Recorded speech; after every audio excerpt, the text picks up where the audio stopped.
Now, if your world is so fun, so exciting, meron kang mga bagay na wala siya, na gusto niya at gusto ng ibang mga babae, pre-selection, is ngayon, mas magkaka-interest siya sa'yo. Ano bang meron sa guy na to? Ba't parang ang saya ng mundo niya? Ang saya ng buhay niya?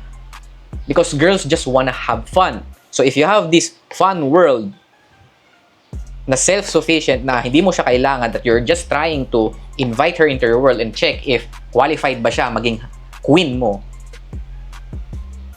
then you perfected the game already.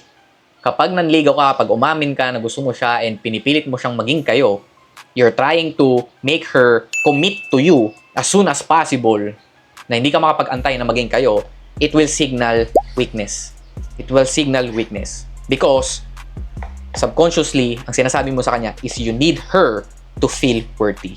If yan yung naramdaman niya sa'yo, wala, masusuka talaga siya sa'yo. Attraction will go down. Magiging cold talaga siya sa'yo. So that's why it's very important to learn about attraction. Okay, kung nandito ka sa channel ko, basically, sobrang dami kong videos about attraction. Real attraction. Ang tinuturo ko is yung parang you will build momentum, attraction, momentum-based attraction, tinatawag kong attraction inertia. Kumbaga, iti-trigger mo siya little by little hanggang siya na mismo yung gustong maging girlfriend mo.